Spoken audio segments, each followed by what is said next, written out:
Hand over that key fob. Now. The cop's mirrored sunglasses burned white in the Phoenix sun.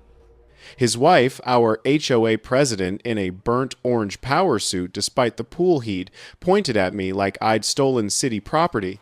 You're in violation, Mr. Garrett. Article 7. Unauthorized reading materials. That's a $75 fine and immediate suspension of pool privileges. I was floating on my back 10 seconds ago, pretending to be a mild-mannered IT consultant. Now I had a choice. Play the sheep, or show them exactly who they were trying to bully.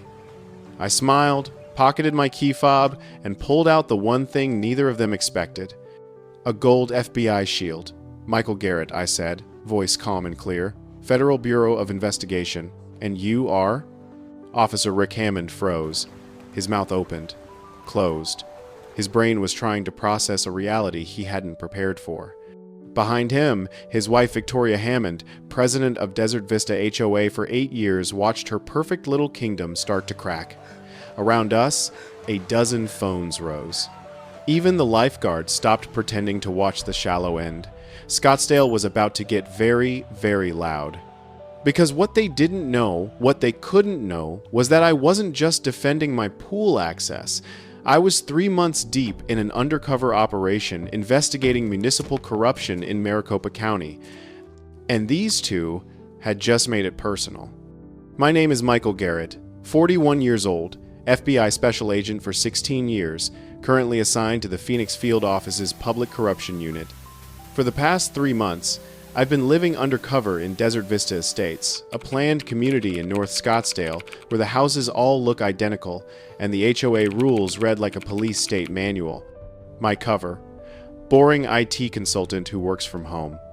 Reality: investigating a network of contractors, city officials, and HOA board members who've been rigging bids and embezzling millions in community funds across Maricopa County. Desert Vista was just one piece of a much bigger puzzle. My wife Sarah, not undercover, just unlucky enough to be married to me, had made it clear when we moved in. 3 months, Mike. You promised. 3 months of pretending to care about lawn height regulations and pool temperatures, and then we're done. Back to our real house. Back to our real life. She was a trauma surgeon at Banner Health, brilliant and pragmatic, with exactly 0 patience for suburban politics. I know, I'd said. Just blend in, be boring, don't make waves. That plan had worked perfectly. Until today.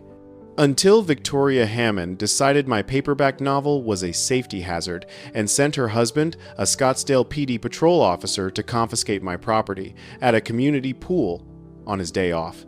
While I was trying to relax with my wife, 10 minutes earlier, everything had been peaceful. I was doing my best impression of a guy with nothing to hide, floating in the pool, book balanced on my chest, monitoring the scene through half-closed eyes. Sarah was on a lounge chair, reading a medical journal, looking every bit the part of a surgeon's wife tolerating her husband's attempt at vacation. "You're profiling again," she murmured, without looking up. "The lifeguard? He's 19, and terrified of that toddler in the floaties. Kid's a menace. The only menace here," Sarah said, "is her." I followed her gaze. Victoria Hammond, age 52, HOA president for 8 consecutive terms, ruled Desert Vista like her personal fiefdom. Today, she wore a burnt orange power suit despite the 108-degree heat-tailored blazer, matching pencil skirt, heels that had no business being poolside. She wore it like armor, like a uniform declaring her authority over every blade of grass, every mailbox, every resident who dared to exist in her community. Beside her, lounging like a loyal guard dog, was her husband, Officer Rick Hammond, Scottsdale PD, 15 years on the force, built like he'd been assembled from spare parts at a gym. He wasn't on duty, hadn't been for 3 days, according to the department schedule. I'd memorized, but you'd never know it. Off-duty cop swagger, the mirrored sunglasses, the proprietary way he scanned the pool deck like he was looking for violations to enforce. They were the reason I was here. Not them specifically, but what they represented. The friendly suburban face of systematic corruption. My investigation had traced $2.3 million in fraudulent HOA payments across 12 communities. Every trail led back to a small circle of contractors, board members, and municipal employees. The Hammonds were at the center of 3 different HOAs. Victoria authorized the payments. Rick provided the muscle. And nobody questioned them, because challenging an HOA president whose husband is a cop tends to end badly for the challenger. Rick stood up, adjusted his swim trunks, and started walking toward us. His flip-flops didn't flip-flop, they slapped concrete with grim authority. "Here we go," Sarah said, sitting up. Rick stopped at the foot of my lounge chair, casting a shadow. I slowly lowered my book. "Afternoon, Rick." He didn't respond. Just pointed at my key fob sitting on the table. "Need that?" he said. "Not a request, a demand." I raised an eyebrow. "Need my key? Planning to lock up early?" His face, already pink from sun, darkened. "Don't be smart, Garrett. You're in violation." "Violation of what? The law against enjoying Tuesday?" Victoria was watching now, that burnt orange suit practically glowing in the sun, a small smile playing on her lips. This was theater. I was the supporting actor in her show of power. Article 7, Section C, Paragraph 4, Rick recited. "No unapproved reading materials on pool deck. Safety hazard. Distracts from lifeguard visibility." He was serious. He wanted my key fob, because he didn't like my book. This was peak suburban tyranny. The area had gone quiet, people pretending not to watch, but you could feel the attention. Marcus, the teenage lifeguard, looked like he wanted to disappear into his chair.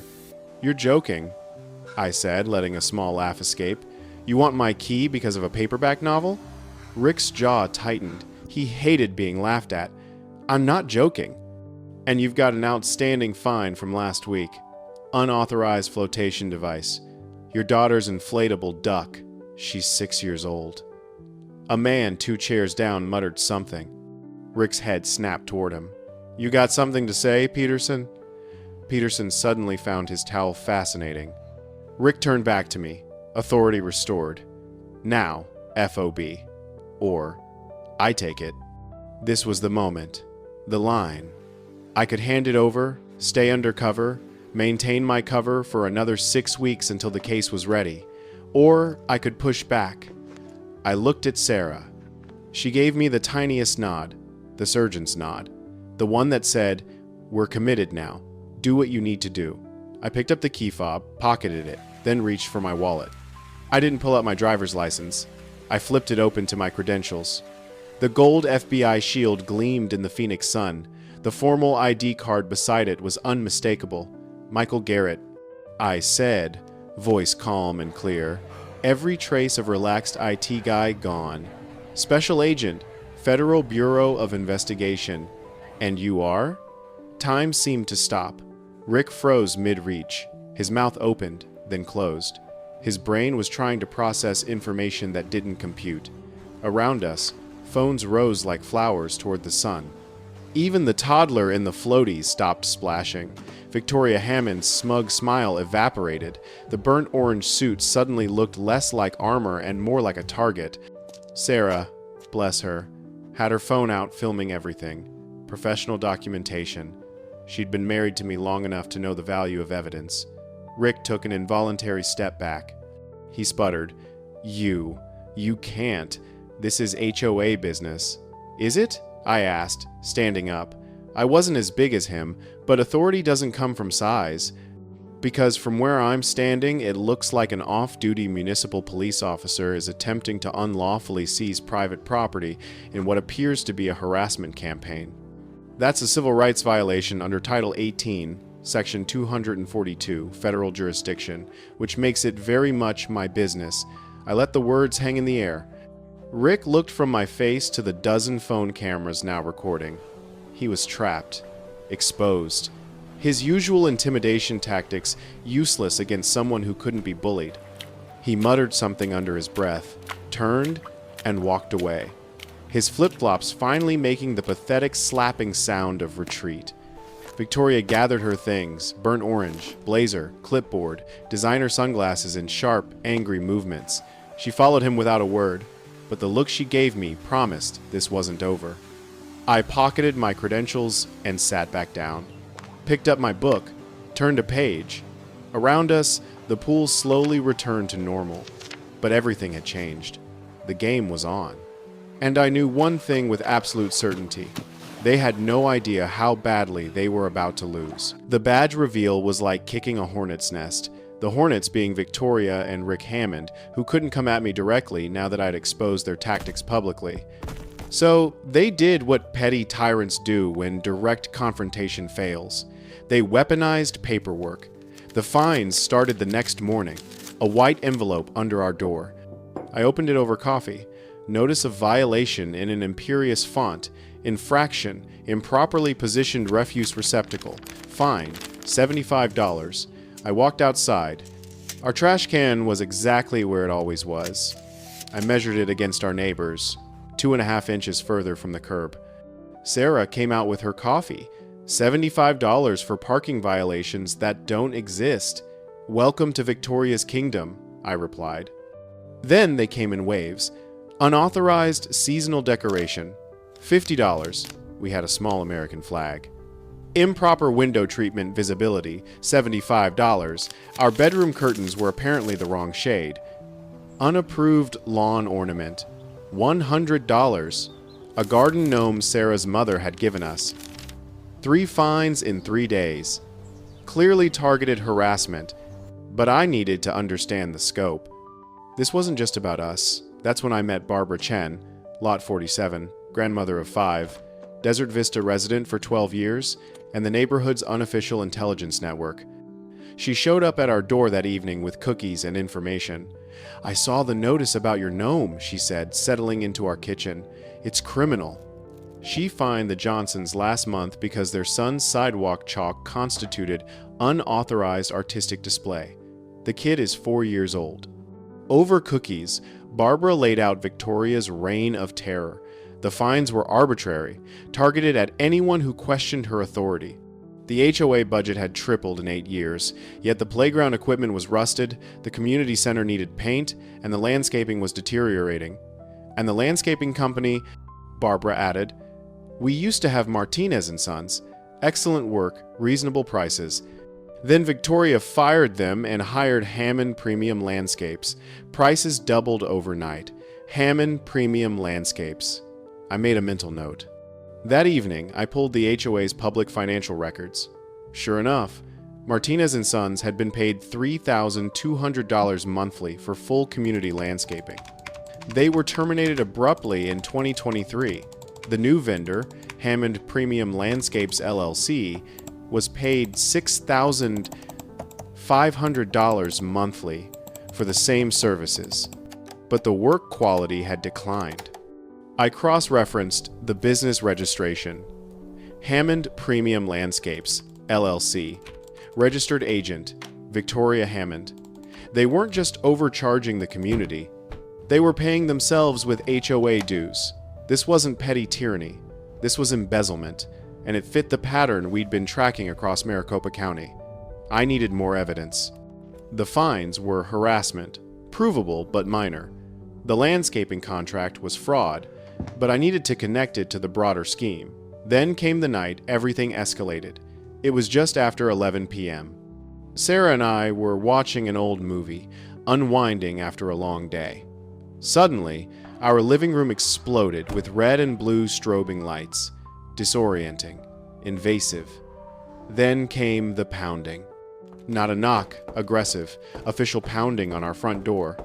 "What the hell?" Sarah said, sitting up. I looked through the peephole. Rick Hammond's patrol car was parked diagonally across our front lawn, light bar on full blast like he was raiding a drug house. And Rick was on our porch in full uniform, hand raised to pound again. This was a serious escalation, using his badge to harass us at home, on duty. I took a breath, schooled my features to calm, and opened the door. Stepped out onto the porch, blocking his view inside. "Evening, Officer Hammond? Is there a problem?" He was trying for intimidating, just looked angry. "Got a call? Anonymous tip about a disturbance at this address? Wellness check." "A disturbance?" I looked at our quiet street. The only disturbance I see is parked on my desert landscaping. Sarah appeared at my shoulder, phone out, recording. The little red light visible, smart. Rick tried to peer around me. "Everything all right in there, ma'am?" Condescending tone. Classic bully tactic, dismiss the husband, position himself as protector. Wrong move. "Everything was perfectly fine," Sarah said, voice sharp and clear. "We were watching Casablanca. Now our yard looks like a crime scene, and my evening is ruined." "So no, officer, my wellness is currently compromised. By you." Rick's face tightened. He wasn't used to being challenged, especially not by a woman. He stepped forward, trying to use his physical presence. "I need to come inside. Standard procedure." "No," I said. The word was quiet, final. It stopped him cold. I stepped fully onto the porch. "You're not coming inside, Rick. No warrant, no probable cause. Just an anonymous tip we both know came from your wife's phone. You're on my property under false pretenses, in an official capacity, for the sole purpose of intimidation. That's harassment. That's abuse of authority. That's a federal civil rights violation." I let him see the agent now, not the IT guy. The man who'd put away corrupt officials more dangerous than a suburban cop on a power trip. "This is your only warning. Get in your car, turn off your lights, leave my property. Don't come back unless you have a warrant signed by a federal judge. If you do, I will personally ensure your career ends. Do you understand?" For a long moment, he just stood there, the strobing lights washing over his face. I could see the calculation. The bully instinct screaming at him to push. The self-preservation instinct screaming that he'd picked the wrong target. Self-preservation won. He turned without a word, got in his cruiser, and left. Tire tracks in our xeriscaping. Sarah lowered her phone. Okay, that was intense, also incredibly hot. I managed to smile, adrenaline fading, just being neighborly. "No," she said seriously. "You just drew a line with a stick of dynamite. They know we're not backing down now." She was right. I'd shown my teeth, warned him off. But people like the Hammonds don't retreat. They regroup. The game had become personal. My investigation was now about protecting my own home. The failed wellness check taught the Hammonds that direct intimidation wouldn't work, so they changed tactics. They decided to hit everyone they considered a threat where it hurt. Pool access. On a Friday afternoon in late June, Phoenix hitting 115 degrees, an email went out from the HOA. Mandatory security system upgrade. All resident key fobs must be re-verified and reactivated in person at pool entrance, Friday 4 to 6 p.m. only. The timing was deliberate. Maximum inconvenience. Maximum humiliation. Barbara called me, frantic. "Mike, you need to get down here. It's chaos. They're turning away families." The Rodriguez's fobs were deactivated in front of everyone. Their kids are crying. This was it. A public purge. Sarah and I looked at each other. "Resistance time," she said, grabbing her phone. I'd already prepared for this. After the wellness check, I'd spoken to a dozen of the most frequently fined families, told them if the Hammonds pulled something like this, don't argue, watch, record, document. When we arrived at the pool, it was exactly as Barbara described. A line of frustrated families snaked back from the gate. At a folding table sat Victoria Hammond in that burnt orange suit blazer, perfectly pressed despite the heat, matching skirt, designer sunglasses. Next to her stood Rick in a black security polo shirt, acting as her personal enforcer. As families reached the front, Victoria would tap at her laptop, put on a theatrical pout, and say things like, "Oh dear, it appears you have outstanding fines. I can't reactivate your fob until these are settled, in full, today," people argued, pleaded. Rick would just step forward and grunt. "You heard her. Step aside." Next. It was working, until we got there. Sarah immediately went into journalist mode. Held her phone high, started a Facebook live stream to the neighborhood group. "Good afternoon, Desert Vista." Sarah Garrett reporting live from Checkpoint Victoria, where our HOA president is currently conducting what appears to be a loyalty test. The price of admission, your dignity and your bank account. I walked straight to the front. People murmured my name. I'd become the reluctant face of resistance. Rick saw me coming. Grim smile touched his lips. He thought this was payback time. Stepped forward to block me. Garrett, end of the line. I ignored him. Addressed Victoria directly. Victoria, what's this about? She gave me a saccharine smile. Just necessary security updates, Michael. Ensuring only members in good standing have access. She looked at her clipboard. Speaking of which, you have a new fine. Community conduct violation for uncooperative behavior with an officer. Assessed this morning, $150. Your fob is suspended until it's paid. The charge was ridiculous. Direct retaliation for the wellness check. This was the moment I'd prepared for. I raised my voice so everyone could hear. Let me understand this. You're inventing fines without due process, without evidence, without warning, and using them as pretext to deny residents access to facilities their dues paid for. Is that accurate? Angry murmuring rippled through the crowd. More phones came out. Victoria's smile faltered. Rick, seeing control slipping, decided to resort to what he knew: physical intimidation. He reached for the key fob hanging from my lanyard. Your fob is suspended. Hand it over. I didn't flinch. Let his fingers touch the lanyard. Then, faster than he expected, I caught his wrist. Not squeezing, just firm. Undeniable. His forward momentum stopped instantly. He looked down at my hand, then up at my face, eyes wide with surprise.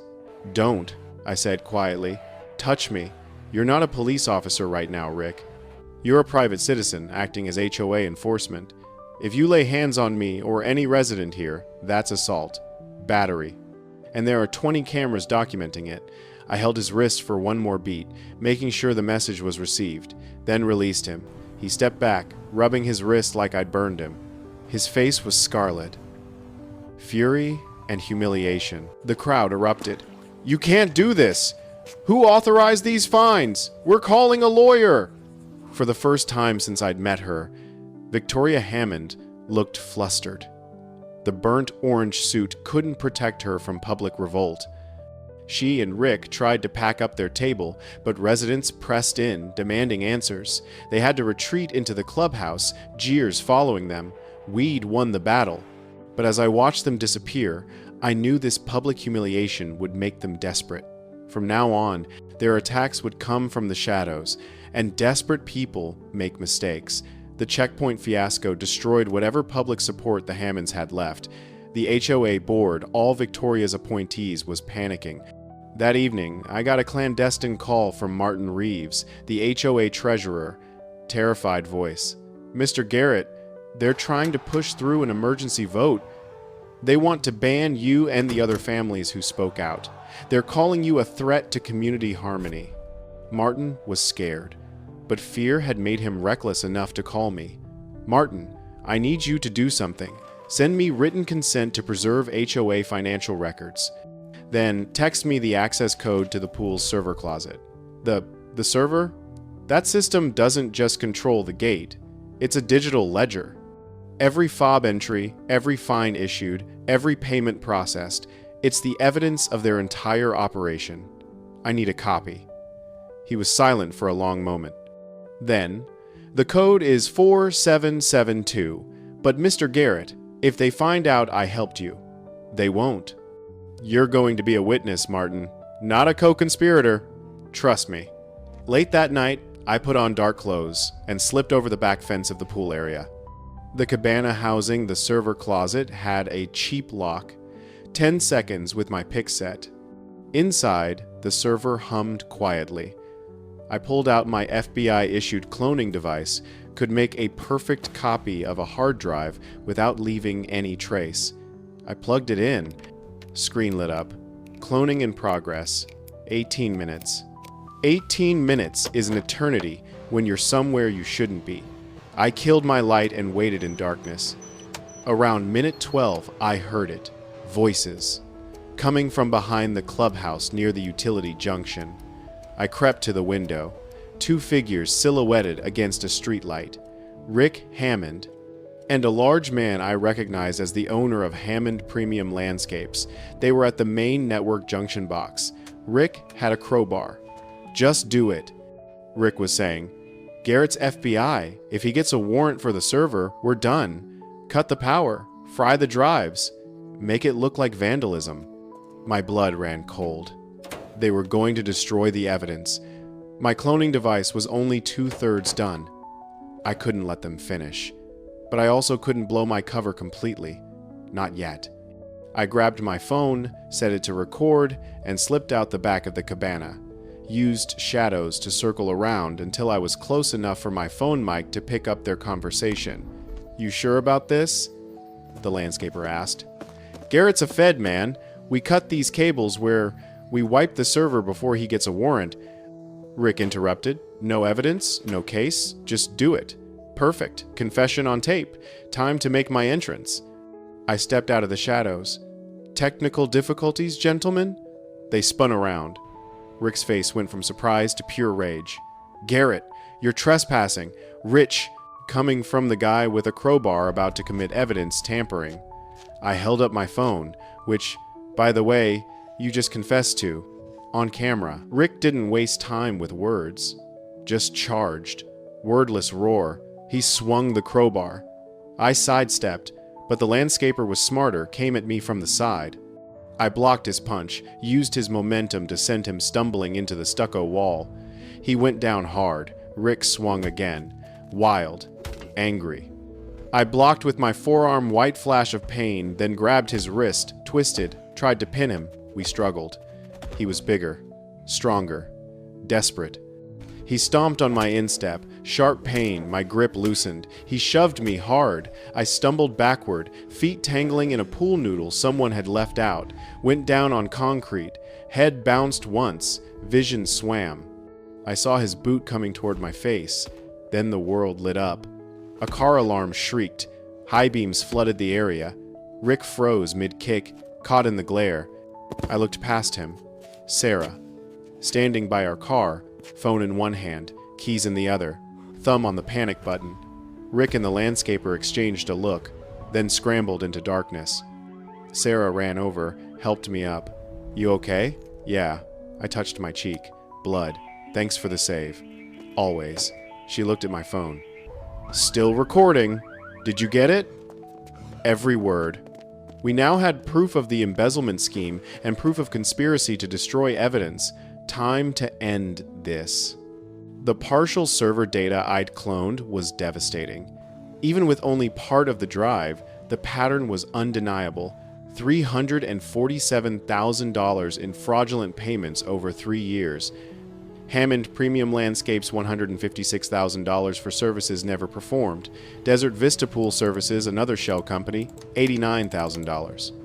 Phoenix Security Consultants, guess who owned it, $102,000. Every payment authorized by Victoria Hammond, co-signed by Treasurer Martin Reeves. But I wanted more. I wanted to connect Rick's badge to the scheme directly. That's when I set the trap. With my team at the Bureau, we created a fake RFP request for proposal for a massive county-funded security system contract. Made it look like insider information, limited bidders, fast timeline, hundreds of thousands of dollars. We had Martin present it to Victoria, spinning a story about a friend at the county who'd given him early access. The bait was in the water. Now for the hook. The RFP wasn't just a document. It was a PDF with an embedded digital beacon. Dormant until triggered by one specific action, hitting print. The moment someone printed it, the beacon would activate and send a data packet to our server. That packet would contain the network ID and IP address of the printer used.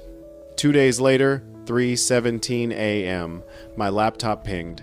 I had a hit. I traced the network ID. My heart hammered. Not their home printer, not the HOA office. The ID belonged to an HP LaserJet in the Scottsdale Police Department. 3rd floor, Detective's bullpen, Rick's office. He'd used a government printer, on a government network, in the middle of the night, to print a fraudulent proposal as part of a criminal conspiracy. misuse of public resources, wire fraud, the unbreakable link between his badge and their grift. Perfect. Next morning, I was on our patio with coffee when my sister-in-law Ashley arrived. Sarah's younger sister, visiting for the week, trying to understand our situation. "Let me get this straight," Ashley said, pointing at me with a biscotti. "Barbie and Ken of suburban fascism tried to fine you for a plastic flamingo, so you bugged their server, got in a fistfight with Ken, and tricked him into printing a magic document at the police station? That's accurate." She shook her head. "Mike, I always thought you were just a boring computer guy. You're like the nerdiest secret agent ever." "It's amazing." Sarah patted my hand. "He's my nerd." My phone rang. Martin Reeves. Voice trembling.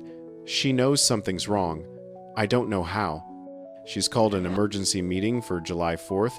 There's a motion to approve immediate replacement of outdated pool security system. She's going to wipe the server, Mike. Destroy the original." I looked at Sarah. The easy part's over. We had the proof.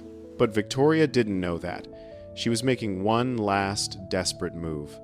All she was doing was setting the stage for our final confrontation. July 4th arrived with blast furnace heat. The neighborhood was flags, bunting, and grilling.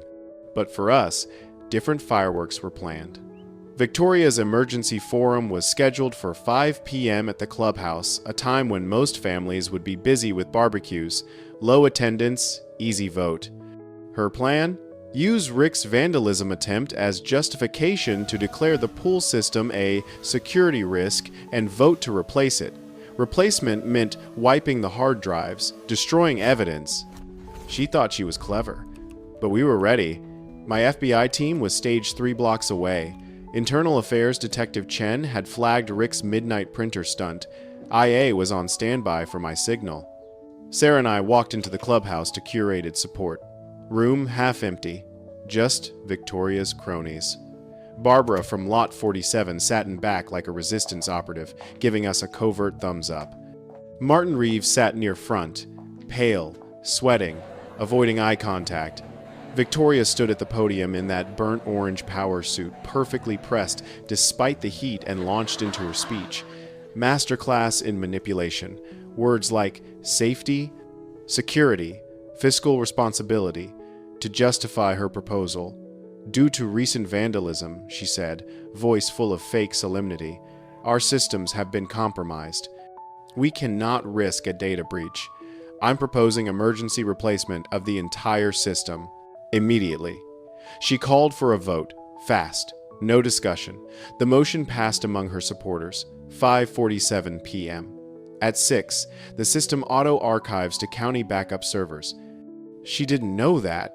She thought she had time. "Motion approved," she declared, banging her gavel. "System will be decommissioned immediately." She and Rick moved purposefully toward the back door, the one leading to the pump room where the server was housed. They were going to wipe it right now. They hadn't counted on Sarah. While Victoria gave her speech, Sarah had quietly slipped outside. She stood next to the fire alarm pull station on the exterior wall. She caught my eye through the window, gave me a sharp nod, and pulled the lever. The effect was instantaneous. Deafening alarm. Emergency strobes flashing. In the main hall, sprinklers kicked on, soaking Victoria's supporters, who scrambled for exits. The alarm was our signal. Victoria and Rick froze in the pump room doorway, panicked look. Then they ducked inside, pulling the heavy door shut. They were going to try finishing the job before anyone arrived. They thought the alarm was bad luck. They didn't know it was the starting gun for my team. They'd locked themselves in a concrete room with the evidence. In reality, they'd locked themselves in a cage. I didn't follow through the main door. Too obvious. During my night visit, I'd noted a secondary access, a service hatch for chemical deliveries. Simple padlock. My multi-tool defeated it in seconds. I slipped inside. The pump room was sensory assault, humid air thick with chlorine, massive pumps thrumming, fire alarm shrieking. Victoria was at the server rack, laptop balanced on a chemical drum. She typed frantically, her usual composure replaced by panic. Rick stood guard by the main door, holding a large pipe wrench. "Hurry up," he shouted. "Fire trucks will be here." "The password isn't working," she shrieked back. "Someone changed it." Martin changed it per my text 10 minutes ago. I stepped out from behind a filter tank. "Forgot your password, Victoria?" They whipped around, horror on their faces. Rick charged. The wet floor worked against us both. He couldn't get traction. I couldn't get proper footing. He swung the wrench. I slid on wet concrete to evade. The wrench connected with a PVC pipe crack, and high-pressure water erupted, turning the floor into a shallow lake. I grabbed a pool skimmer pole leaning against the wall. Ridiculous. Life or death with a pool skimmer. But it gave me reach. He had weight. I had leverage. We slipped, swung, blocked. I wasn't trying to win, just run out the clock. Victoria abandoned the laptop and lunged for the breaker box on the wall. She was going to kill power, hoping the surge would corrupt the drives. "Keep him busy!" she screamed. Rick lowered his head and charged like a bull. Impact sent us hydroplaning. I hit concrete hard. Head bounced. Vision swam. He was on top of me instantly, pinning me. Wrench raised high. Just as the wrench began its descent, the main door burst open. Not fire crew, police, and internal affairs. "Drop the wrench, Rick!" Detective Chin's voice cut through everything. Rick froze. Wrench in midair. Victoria stood paralyzed by the breaker box. 2 more men pushed in. Agent Morrison and Agent Zhang, my team. They took in the scene, me soaked on the floor, Rick kneeling over me with a weapon, Victoria at the breaker box, disabled server, spraying water, all witnessed by IA. Morrison raised an eyebrow. "Having fun, Garrett?" I pushed the stunned Rick off me and stood slowly, dripping. "Just enjoying the 4th of July, Morrison. You know me. Always up for fireworks." The aftermath was swift.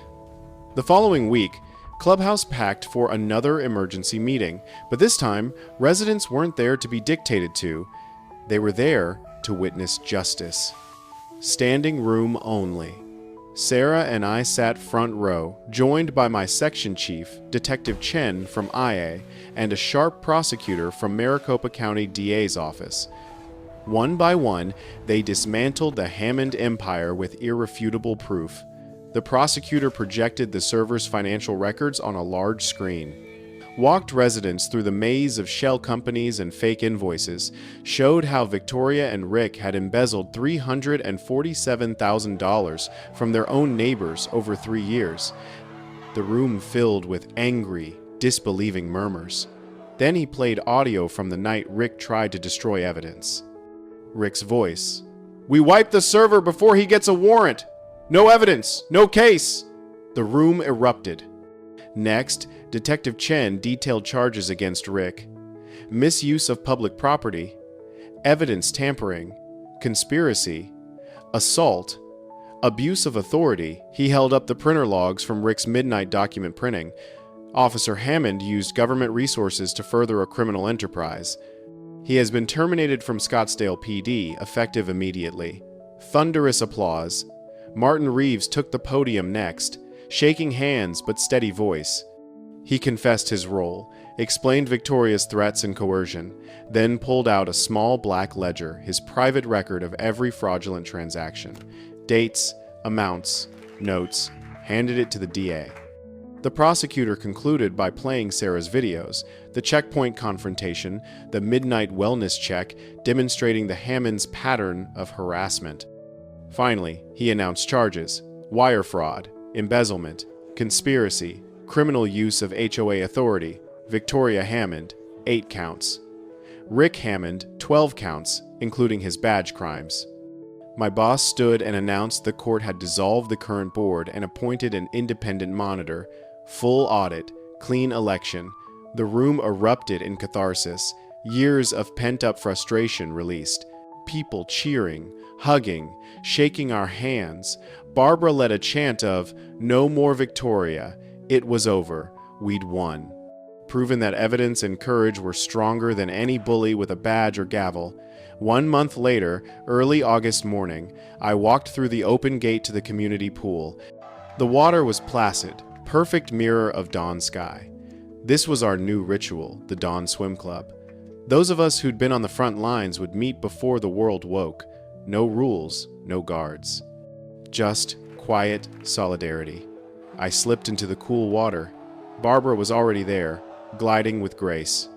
The Rodriguez family, once turned away at the checkpoint, laughed quietly with their kids in the shallow end. Martin Reeves floated on his back, serene smile. He looked like a new man. My official work was done. The Hammond case had cracked open the wider corruption network. 6 more arrests across Maricopa County. My bosses offered a transfer. Promotion. But Sarah and I had talked about it. This chaotic, wonderful neighborhood had become home. We were staying.